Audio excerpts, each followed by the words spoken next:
Where's Shannon? Oh, she's right here. Hi, guys. Hello. Long time no see, stranger. I know. I don't know if you've seen or not, Shannon, but there has been so many people asking where you've been at. Working a lot. How's that been going for you? Good. You are looking really good, Shannon, and I don't mean that in a sexual harassment type of a way, neither. Major respect to my wife, but I'm saying you look very good. You look like life has been treating you good out here. It has. I've been doing a lot. Been doing good, for real. I enjoy my job, you know. So still working the same job? Yeah, I've been working a lot of hours, picking up extra shifts, saving up some money. You know, the last time that we spoke with you, I think it was the last time, you were just starting the job, and I asked you then, I said, have you dealt with any crazy customers yet? Have you dealt with them yet? Yeah, I've had a couple crazy customers now. Tell me one thing that's been super crazy that's happened since you've been working there. All right, so the worst customer I've had so far I had yesterday, actually. It was like this group of church people that came in yesterday, and like there was this older guy there, and they were running me to death, and there was this one other, I only had one other table, and I had been giving this one table my attention the entire time.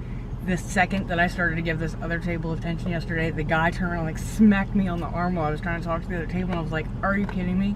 So, you know, I have like I'm really good at like keeping my composure word-wise, but I know my face said exactly what I was thinking when I turned around, because you know, I'm sure I was like, oh my God, like really? And even the people at the other table were like, really? I mean, because I had just turned around. But to turn around, you know, to smack somebody on the arm when you're talking to another table, like when you just left that table, like that was the craziest customer I've had so far. But well, let me ask you this: did they at least tip you well? Not that well. Oh my God! So it was like a $180 check, and I think I got like, I don't know, maybe a $25, $30 tip off that table. But that's not even 15%. I mean, for the amount of running that I did for that table, for the amount of time that they occupied off that, you know, that they occupied me, they really probably could have tipped me better. You hear that? If you go to a restaurant and you got a good server like Shannon, tip those folks, because they're working hard. And Shannon, I want to say this: it's good to see you.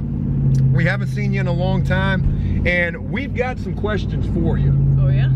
Yeah. So you better brace yourself, because we're getting ready to do a Q&A with you. Okay. Oh yeah. Yeah, that's right. We're getting ready to ask Shannon some questions.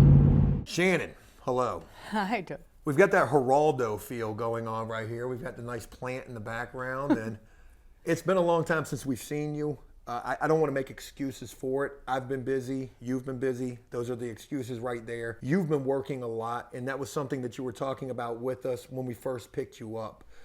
But overall, like, how you been doing? I mean, I've been doing good. I mean, like I said, you know, working a lot. I've got some money saved up. Getting ready to try to get into ASAP. Been hanging out with my family a lot.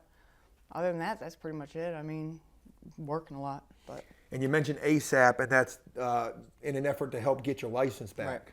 So that's probably the big thing that you're concerned with right now, is trying to get your license back. Right. Absolutely. That would be a huge step, a huge move forward in my life.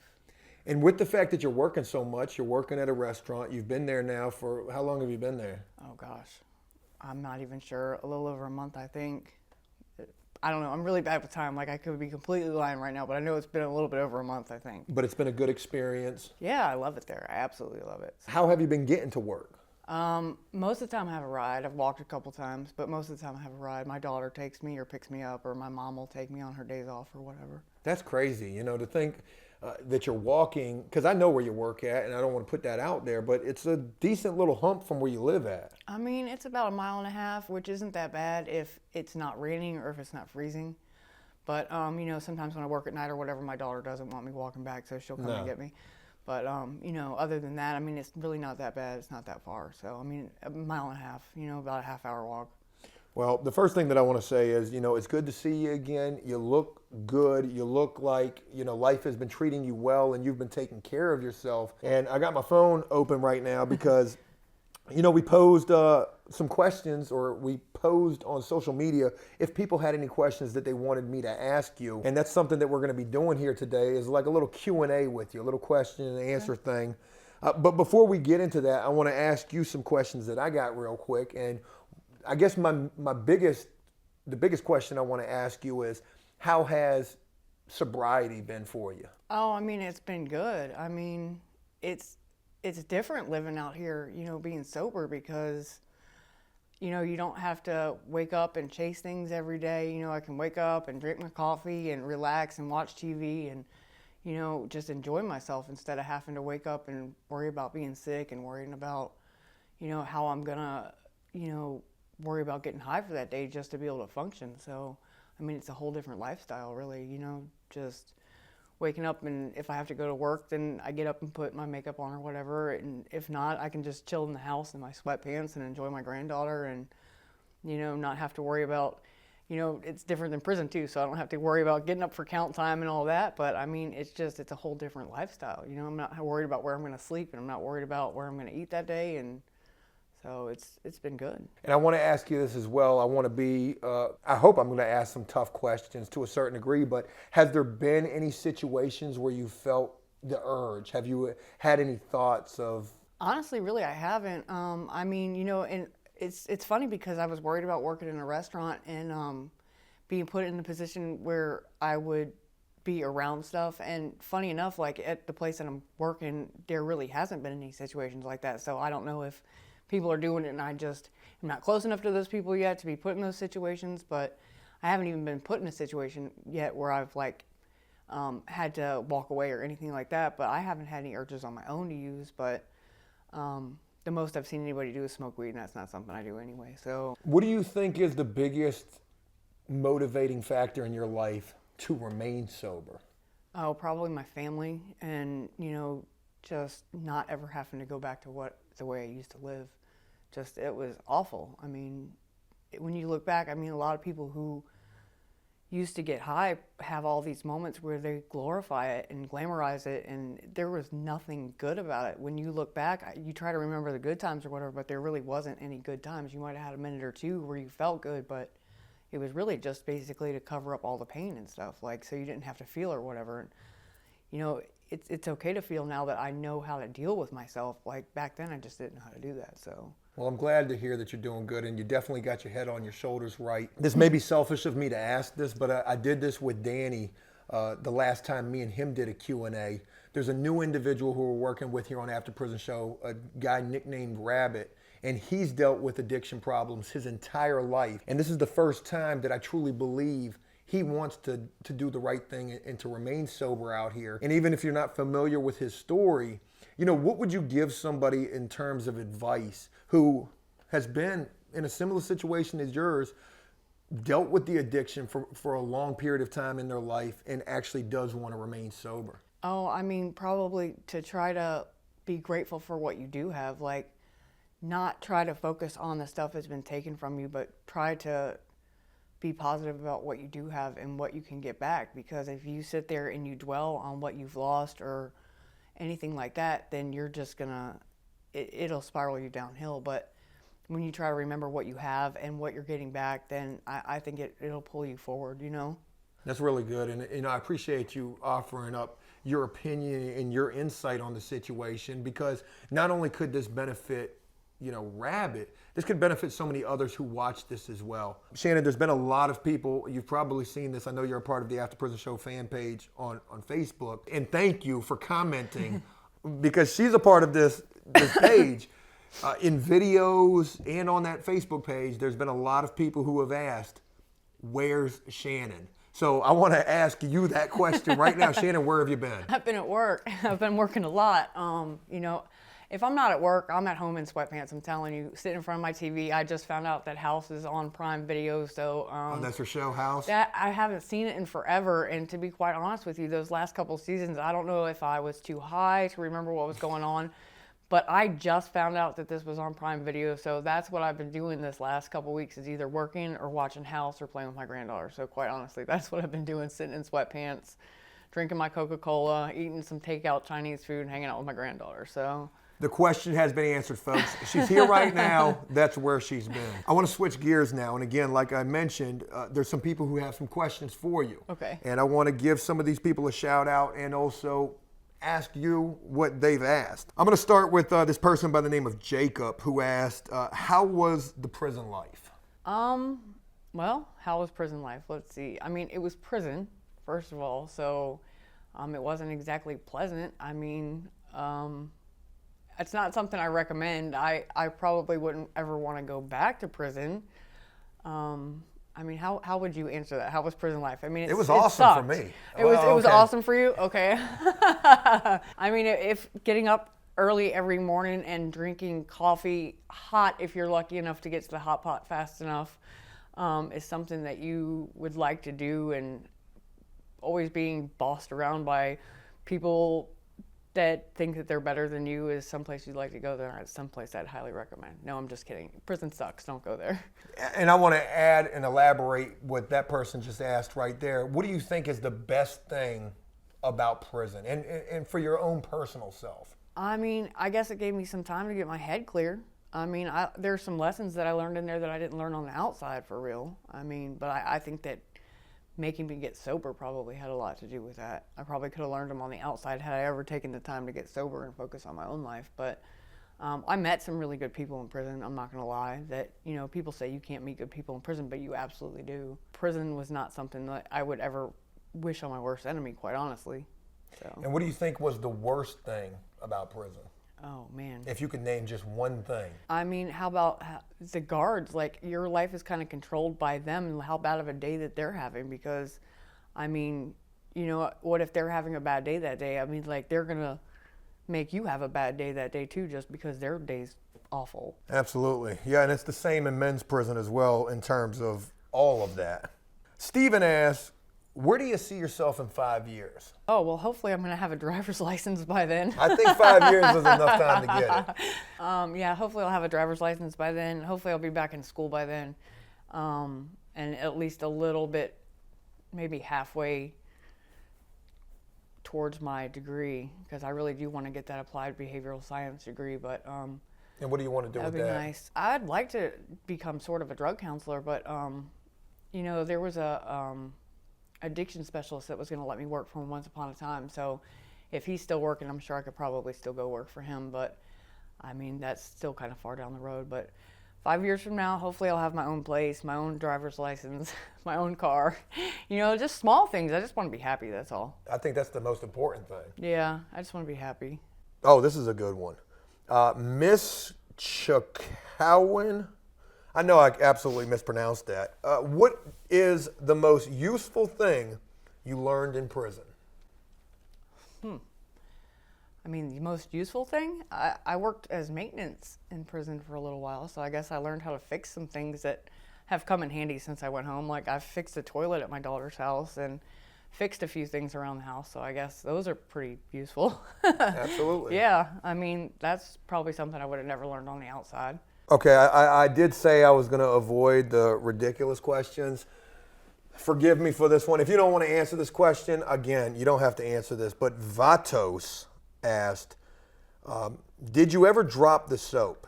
And you don't feel like you have to answer that question. I do want to ask this, though. Okay. You know, in men's prison, of course, there's that whole saying, you know, don't drop the soap. And, you know, I'm sure you get what the reference is to that. But is there that same type of a reference in a women's prison? Like if somebody drops the soap in the shower, is it funny? Is it a big deal? Is that something that they warn you about when you go into prison? There's really not, because, you know, I saw that don't drop the soap in the shower video that you guys did, and I also saw another video that you did, and like the reference to how y'all's showers are open. Mm-hmm. Okay, well, our showers are not open at all. We have very closed showers with curtains, and you can't see in them, and there's these huge PREA issues, and a lot of the times, more than not, females are trying to get into the showers with the other females without the guards catching them. So there's no reference like that, but I always imagined that was probably how it went down. Yeah, it really kind of is, because there's not that many hidden spots where the guards can't see in. Like in Goochland, when I first went, the doors shut and there was no windows in the doors. But now there's windows, so the showers is one of those places where they are trying to hide, but the showers aren't open like they are. I guess, are they open in the men's prisons? Yeah, they're definitely open. There's very few places that you'll go to where they do have either a partition or a curtain, but those are at really low levels, like a 1. Some jails have that. With what you're saying about the fact that the showers are basically like single stalls, yeah. I've began watching that TV show Orange is the New Black. Have you ever seen that? They show at the very beginning the way that the showers are, where they have the curtains. Is that pretty much like how the showers are? That's how it is in the jail at Chesapeake City Jail, but in the actual prison, I mean, like, they're full showers. Like, you can't even see into the other showers. Oh, wow. So, I mean, you'd never know what was going on inside a shower. Oh, wow. This is an interesting comment right here. This is from H. Horton, and this is a woman, and she asked, how has it been adjusting back to the free world? My Aunt Teresa was in Goochland where you were. I mean, I guess it's been pretty easy. I guess it's easier than I really thought it was going to be adjusting back. I mean, after 5 years, I really kind of thought I was going to be standing up for count at 6 o'clock in the morning. And, you know, I mean, I guess like maybe that first little while I was having a hard time sleeping and stuff like that. But, I mean, it really hasn't been as hard as I thought it was going to be. So, I mean, I've adjusted, I think, pretty well. You know, the first couple trips inside stores and stuff like that was a little bit hard for me. But, I mean, now I guess I feel pretty well adjusted. And I mean, let's be honest here. You talk about going into the stores for the first time. Obviously, the anxiety and the feeling of people probably looking at you is probably one thing. But I can't imagine how this is much different from the store, because not only do you got these two cameras on you and me and Cody, you got the whole world watching you right now, Shannon. So I don't want to give you too much anxiety, but, you know, let's just be honest. What do you think has been the hardest thing for you to adjust to since getting released? Gosh, I don't know, maybe some of the words that I use, like maybe when I'm talking to my tables and stuff, I guess, like I just have to be more careful how I talk to people. Like, let me find out that prison lingo is about to come out. Yeah, I mean, like, I have to be careful, like, how I talk to people, like my bosses or people that I work with, because I really don't want them to know, like, in case they don't, like my boss, because remember I was telling you, like, I don't know for sure that they didn't check my references. I never did ask anybody, but just being careful, like, not letting the people at work know my history, because I really don't want them to know. Right. Like, but I mean, other than that, I guess that's pretty much it. Like, if the subject ever came up, I would tell the truth, but like, I don't want to ever give them that clue, you know? So I guess maybe that would be the hardest part about adjusting. And I want to bring this up. At the beginning, you mentioned about like the worst table that you had, where this guy was hitting you on the arm, and you know, it was kind of like a disrespectful thing. Do you ever find yourself like almost ready to snap off on somebody? Oh, that's what I was talking about. Like, I know my facial expression said everything I was thinking, because my head did snap back, and I was like, you know, like I was thinking, like, are you kidding me?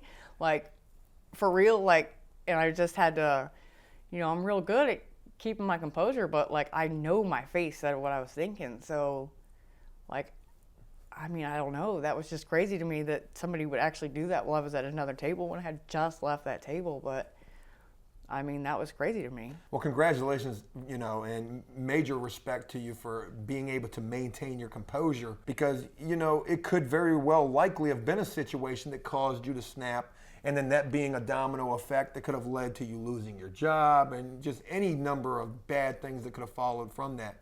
So you're in my own personal prison Dr. Phil psychosis here, I'd like to say that, you know, I truly feel like you're adjusting very well. I feel like I am. I mean, like, I really do feel like I am, because, I mean, like, I'm living everyday life, and, you know, I have my own little routine, I guess you would say. You know, I'm still walking around in my prison sweatpants at home. Are you really? Yeah, absolutely. My God. Cody, put together the GoFundMe, man. GoFundMe for Shannon to get her some other pants. Do they got your name written on them? No. That's what you got to do at men's prison. You better write your name on them. They're comfortable. The sweatpants are comfortable. I have not broke that habit yet. I mean, hey, look, there's certain things, you know. Never mind, that's too much information. But I was going to say, you know, when I use the restroom, I still tie the sheet up across the doorway. I don't even shut the door. So, I'm kidding.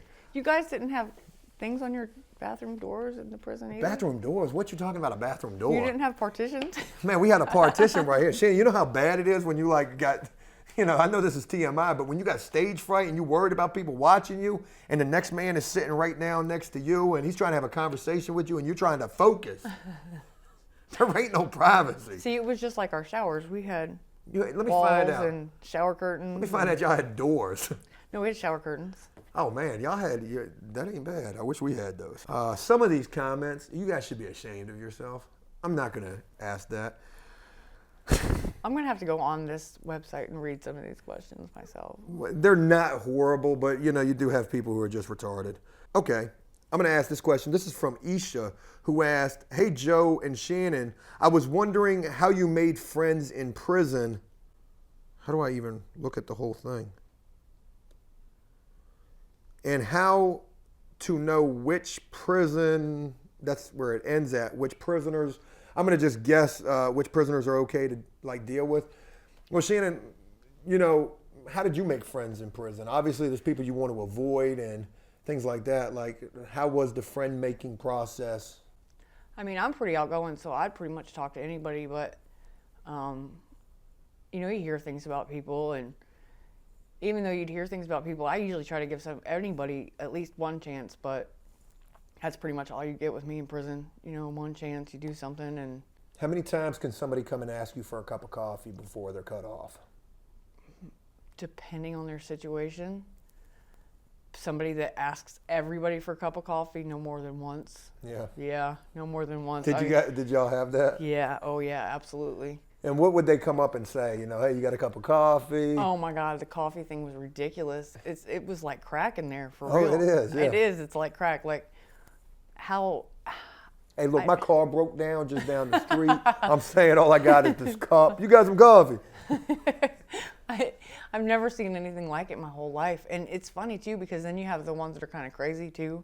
And they come back and ask like 6 or 7 times in the same day. They'll be like, I just told you.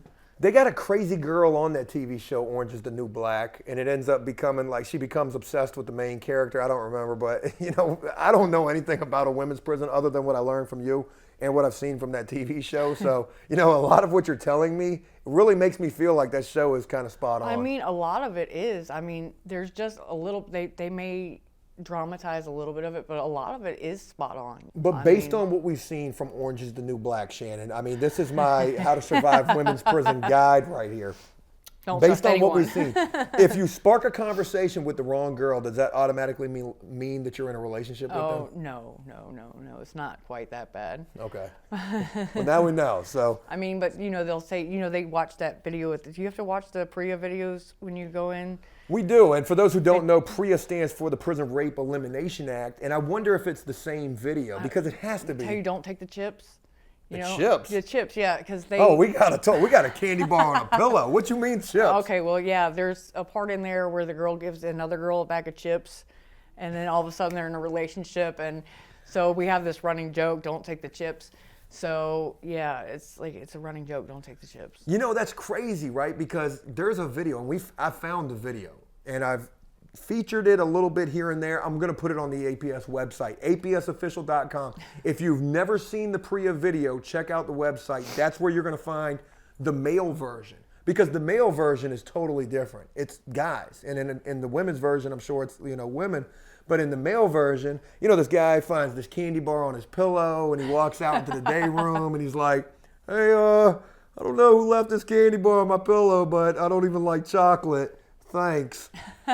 And that's like the same thing with the chips, I guess, except it's, different, I guess. Yeah, I guess it's basically the same though. Cody, remind me, we have got to find the women's version of this. I've never seen it before. And folks, again, check the website. If we find it, I'm putting it up there. Got to have it. I got to see this. This is a really good question. And I want to ask this question because as me and you were talking off camera, you're not somebody that we're featuring every single day. And there's been a month since the last time that we've met with you. And I think this question is really interesting because, again, with what we were talking about off camera in terms of the different amounts of support and work that individuals we work with need. But this person, Aiden, asks, how has After Prison Show helped you after prison, if at all? I'm going to add that in there. And how have they helped you become more motivated? Oh, okay. Well, I mean, they have helped me. You guys have helped me a lot because when I first got out, I was still trying to adjust. It was people that I could relate to because I could relate to you guys because you have been through what I have been through. So that was the first way that you helped me because, when you first get out, my family didn't understand anything that I was going through. So that was the first way that you guys helped me. And then it was motivation too because like I was going to look like a complete idiot, not in front of just like my family and not just to myself, but in front of a whole lot of other people if I had failed, you know? So that was another motivational thing to me too. But then I was getting all these comments with like, you know, we support you and we this and we that. So then there was like all the support coming from all these people that I didn't know. And I was like, wow, I mean, like, okay, so there's these people that don't think I'm crazy and they've heard my story. And I'm like, you know, it was a lot of stuff that I got off my chest. And, you know, it wasn't just like, you know, support like money-wise too, but, you know, like from people like Miss McLaughlin, who helped me out a lot for Christmas, you know, like with my granddaughter and stuff. And I don't know if, like, I sent you that little video of I saw it. I Aria. actually posted it on Twitter. Oh, did you? Okay. So, I mean, like, if you saw the excitement from my granddaughter on Christmas morning, I mean, like, it was just hard to catch her on video, but she was so excited all of Christmas morning. So, I mean, like you guys really have helped me out a lot too, because I mean, like, I know that if I have a problem, I can always call you guys, but it's, you know, I work a lot and I know you guys are busy, so we don't meet up a whole lot, but I mean, I know some people need more than I do. I'm not really one of those people that's going to call you every 5 minutes and say I need help. If I ever did need help though, I know you guys are there for me, but I mean, like, it really has helped me, honestly, because, you know, just knowing that you guys are there too, like knowing I have somebody that I can fall back on, knowing that there's like a safety net there, I guess, maybe. Yeah, absolutely. And I want to, you know, talk about a few things real quick. One, what was Christmas like for you? Obviously, Deborah made a contribution to help us, you know, give you that money for you to be able to buy some Christmas gifts that you would have never even been able to buy otherwise. But aside from that, like, how was that Christmas experience for you to wake up and see your granddaughter get to open those gifts? Oh my God, it was so exciting. You should have seen her little face when she came out, because this is the first Christmas that she's actually known what was going on. You know, she's 2. So her first Christmas, she really doesn't remember. But it was like she ran out and like she had a baby doll out there that was laying inside of a little playpen. So that was the first thing she ran to. And then, I mean, but her little eyes were just lit up and she was just so excited and she didn't know which way to go first. So, you know, the tricycle was out there and she got on that and she did kind of fall off of it at first, which was cute, but she got right back up on it. So she's kind of learned how to do that now pretty well. But it was just an exciting day, you know. I mean, we had our little Christmas there and then we went to my mom's house and had Christmas there. My whole family was there basically, but my stepsister. So, I mean, we had a great Christmas. And another thing that I wanted to address real quick is, you know, talking about how we all first started to know each other. When we first introduced ourselves to you and we first started to work with you, there had to be some apprehension. There had to be like some kind of a standoffish feeling on your end, because you don't know us from Adam. You don't know what our intentions really are. We could tell you till we're blue in the face what our intentions are, but you know, there had to be trust that was built. You're a woman. That's a whole different animal than who we usually work with. We're guys. We might laugh and joke a certain type of way, but I don't want to put words in your mouth. From my standpoint, we've always kept things very respectful for you, and I truly feel like we've gained your trust. And with what you mentioned, if you ever do need the help, you can call us and know that we'll be there for you. So it's been not only a good experience working with you, it's also been a learning experience as well. Yeah, for sure. It's definitely been a learning experience. I think first, like when I first met you guys, the camera was the scariest thing though. I mean, like I've always probably hung out with guys more than I've hung out with girls, so I've never been uncomfortable around guys. The cameras were the most uncomfortable thing. I'm still a little shy in front of the camera. They're nosy. I'm going to be honest with you. Them cameras is nosy. They are always watching. I'm still a little shy around the cameras, but yeah, I mean, the guy thing, that I've always hung out more with guys. Like I have a hard time getting along with women, I think a little bit more. It's the same thing in the women's prison. They're always talking about each other and stuff like that. But the guy thing's never made me uncomfortable. It's those cameras. Those cameras are still the thing that gets me. Y'all know what y'all doing. Y'all just keep watching. Mind your business. Can we have a conversation? No, I'm just messing around. But yeah, and you have adjusted very well. I can remember the first time that we filmed with you. I mean, honestly, you did really good, even though you were super nervous. And not so much nervous with us, but yeah, again, nervous with the cameras. But since then, every time that we've gotten with you, you've gotten... And I can still tell, even like here today now, you know, there's still that nervousness about this situation. Like... But that's okay, though, you know, and that adds to everything as well. Because had you just been sitting here like, Joe, what are we going to talk about today? You know, people see like how real this really is. And I think that I think that's one thing of many that is why a lot of people rock with what we do and who we have as a part of what we do. Yeah, the cameras are definitely scary, but it's just, I don't know. It's definitely real. It's not staged, trust me. All right, you remember your next line? Cut! That was the last question right there. I want to wrap this up on that. And we talked about a lot of things right here. I think we've addressed the biggest question that everybody's had, and that is, where's Shannon been? And obviously you've been busy, you've been working, you've been doing everything you need to do, and you've got a lot of high hopes. Probably the worst analogy I could use. You've got a lot of, what's the word? A lot of drive and determination to continue doing the right thing. And I want to thank you for taking the time on your day off, one of very few that you ever get, for coming and meeting with us and, giving the folks this update on you. Yeah. I know a lot of people are going to be happy to hear that things are going well for you. And I want to end this with some words just from you to the audience. I want you to just talk to them and, say anything that you might have on your mind, any kind of thank you for the support, or, anything about how you're feeling right now. Okay. Gosh. Thanks for putting me on the spot, Joe. See that nosy camera right back there? That's you right there. You know what? I'm feeling good right now, and I'm thankful for being able to stay sober, and for my job, and for my family support me, for you guys support me, and for being able to spend all my days, with my granddaughter. And I just thank you guys for all your support. And yeah, I think I have a great shot of doing really, really well out here. And we're going to look forward to seeing you the next time. Shannon, continue doing what you need to do. That's it.